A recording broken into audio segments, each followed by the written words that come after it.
Selamat datang kembali di Deep Dive kita. Hari ini kita pegang sumber penting nih. Ini ada panduan penggunaan ruang GTK untuk sertifikasi pendidik PPG bagi guru tertentu.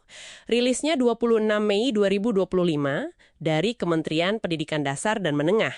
Betul sekali.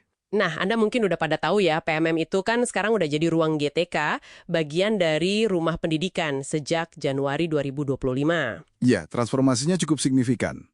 Jadi misi kita sekarang kita mau bedah bareng nih langkah-langkah kunci buat Anda para guru yang mau pakai fitur sertifikasi pendidik di platform baru ini. Yuk kita mulai. Siap. Oke, yang paling dasar dulu ya, aksesnya. Gimana cara masuk ke ruang GTK ini? Anda bisa buka lewat web, alamatnya rumahpendidikan.go.id. Atau bisa juga yang lama, guru.kemendikdasmen.go.id. Oh, masih bisa ya yang guru.kemendikdasmen itu? Masih bisa, sebagai alternatif. Atau cara lainnya ya unduh aplikasinya. Ada kok rumah pendidikan atau ruang GTK di Android atau iOS. Oke, jadi bisa web, bisa aplikasi. Betul. Nah, kuncinya satu. Loginnya harus pakai akun belajar.id. Itu wajib. Akun belajar.id ya. Kalau ada yang belum punya gimana tuh? Tenang, di panduan ini juga disebutin kok caranya. Bisa dapat mandiri lewat belajar.id. Lengkap petunjuknya di sana. Sip, sip. Akses udah jelas. Nah, setelah kita berhasil masuk nih, fokusnya kan ke menu sertifikasi pendidik. Kalau lihat panduan ini, ada berapa tahapan utama sih di situ? Intinya, ada 3 tahapan besar yang harus Anda lalui. 1. Mempelajari modul pembelajaran. 2. Mengerjakan post-test. Terus yang ketiga, mengerjakan jurnal pembelajaran. Oke, 3 ya. Modul, post-test, jurnal. Kita bahas satu-satu deh, mulai dari modul dulu. Oke, modul. Jadi, pas Anda masuk menu sertifikasi pendidik, itu langkah paling awal adalah konfirmasi data diri. Penting banget ini, pastikan semua data Anda udah sesuai. Nama, NIP, mapel, sekolah, semua dicek. Kalau misalnya ada yang nggak cocok datanya, harus gimana? Nah, kalau ada yang keliru, panduan mengarahkan buat perbaikan data lewat operator Dapodik di sekolah Anda. Tapi anaknya, Anda tetap bisa lanjut kok ke tahap berikutnya sambil nunggu datanya dibenerin. Nggak harus mandek nunggu data beres. Oh gitu, oke. Jadi bisa paralel ya prosesnya.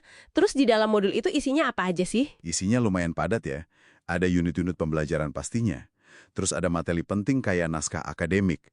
Ada paparan pembelajaran mendalam. Ada juga latihan pemahaman sama cerita reflektif yang harus Anda isi. Jadi bukan cuma baca materi. Interaktif ya berarti? Bisa dibilang gitu. Nah, ada lagi nih yang baru dan menurut saya cukup menarik di tahun 2025 ini. Apa tuh? Fitur penguncian waktu. Penguncian waktu. Wah, ini gimana maksudnya? Berarti ada deadline atau gimana? Iya, betul. Jadi ada batas durasi pengerjaan. Panduan ini nyebutin kalau keseluruhan pembelajaran itu targetnya selesai antara 18 sampai 43 hari. Dan tiap modul itu punya alokasi waktunya sendiri-sendiri. Contohnya gimana? Misalnya nih ya, modul 1 dikasih waktu 6 hari. Modul 2 mungkin 4 hari. Modul 3 bisa jadi 8 hari. Detailnya ada di panduan, bisa beda-beda tiap program. Oke, terus mekanisme pengunciannya gimana? Kalau saya cepat selesai ngerjain modul 1 dalam 3 hari, bisa langsung lanjut modul 2? Nah, ini dia yang unik. Anda itu bebas mau mulai dari modul mana aja, nggak harus urut. Tapi sekali Anda pilih dan klik buka satu modul, misalnya modul 1 yang jatahnya 6 hari tadi. Modul lainnya langsung kekunci gitu? Tepat. Modul 2, 3, dan seterusnya itu bakal terkunci. Dan baru bisa Anda buka setelah durasi waktu modul 1 itu lewat. Jadi, ya setelah 6 hari itu. Loh, meskipun saya udah selesai modul 1 di hari ketiga, tetap harus nunggu sampai hari ke-6? Betul sekali. Harus nunggu sampai pas 6 hari terlewati. Baru pintu ke modul lain kebuka. Wah, lumayan ketat ya. Jadi nggak bisa ngebut atau sistem kebut semalam dong? Kayaknya sih tujuannya gitu ya, biar pembelajarannya lebih terstruktur, lebih merata. Nggak numpuk di awal atau di akhir aja. Jadi, Anda perlu atur waktu dengan baik. Masuk akal sih tujuannya. Oke, anggaplah modul beres sesuai durasi waktunya. Langkah kedua tadi apa? Post-test ya? Iya, betul. Mengerjakan post-test. Ini baru bisa Anda akses kalau semua unit pembelajaran di dalam satu modul itu udah selesai. Cirinya ada centang hijau gitu. Oke. Terus nilai post-test ini ngaruh nggak ke kelulusan PPG atau UKPPG nanti? Nah, ini penting dicatat. Menurut panduan, nilai post-test ini tidak akan mempengaruhi nilai akhir UKPPG Anda. Sama sekali enggak. Oh, syukurlah. Jadi fungsinya buat apa dong kalau gitu? Fungsinya lebih kayak latihan dan ngukur pemahaman Anda aja, sekaligus membiasakan diri sama format soal yang mungkin mirip sama UKPPG nanti. Jadi bagus banget buat persiapan. Ada feedback nggak setelah ngerjain, kayak kunci jawaban gitu? Ada.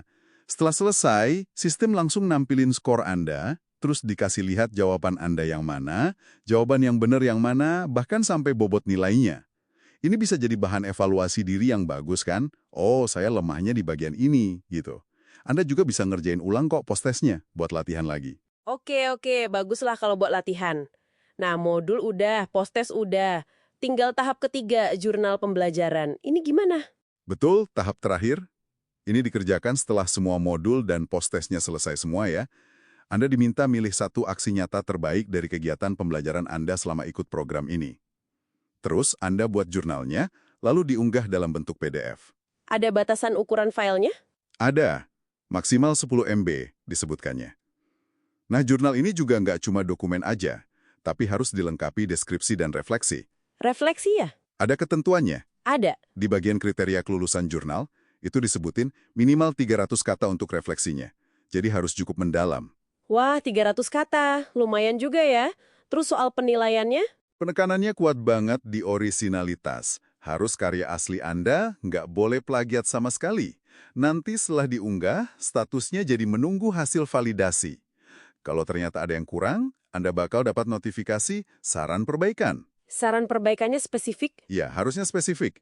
Misalnya, kurang bukti dokumentasi, atau kurang umpan balik dari siswa atau rekan sejawat. Ini nunjukin kalau proses validasinya serius, nggak asal centang. Oke, artinya tombol daftar UKPPG yang ditunggu-tunggu itu baru nyala kalau semua proses tadi udah selesai dan divalidasi ya. Modul, post-test, dan jurnalnya statusnya selesai. Tepat sekali. Semuanya harus hijau, harus tervalidasi. Baru tombol daftar UKPPG itu aktif di laman ruang GTK Anda. Oh ya, sebelum ujian beneran, ada juga kok fitur buat ikuti tryout UKPPG. Bisa dimanfaatkan juga itu. Oke, jadi jelas ya alurnya sekarang? Dan kalau balik lagi ke soal waktu tadi, fitur penguncian sama rentang 18 sampai 43 hari itu, ya konfirmasi kalau manajemen waktu Anda itu jadi krusial banget di sini. Sip. Jadi kalau kita ringkas nih ya, buat Anda semua, alur sertifikasi PPG guru tertentu lewat ruang GTK ini, pertama, selesaikan semua modul pembelajaran, ikuti aturan durasi waktunya. Kedua, kerjakan post-test buat latihan, dan cek pemahaman. Ketiga, buat dan unggah jurnal pembelajaran yang reflektif, orisinal, lengkap bukti, sampai statusnya selesai atau tervalidasi. Nah, baru setelah itu semua beres, Anda bisa klik daftar UKPPG langsung dari platform Ruang GTK. Oke, udah cukup jelas langkah-langkahnya. Persis. Nah, sebagai penutup nih ya, mungkin ada satu hal menarik yang bisa Anda renungkan nanti pas jalanin proses ini. Soal fitur penguncian waktu tadi. Ini kan kayak ngasih struktur yang, ya bisa dibilang, cukup ketat ya buat pembelajaran online mandiri Anda. Ya, terasa lebih terstruktur. Pertanyaannya gini, buat Anda pribadi nanti, kerangka waktu yang mungkin terasa sedikit dipaksakan ini, apakah justru akan membantu Anda jadi lebih fokus, lebih disiplin gitu belajarnya? Atau malah sebaliknya, Anda merasa ini terlalu membatasi fleksibilitas Anda sebagai pembelajar dewasa? Pertanyaan menarik itu. Iya kan? Ini dinamika yang menarik menurut saya.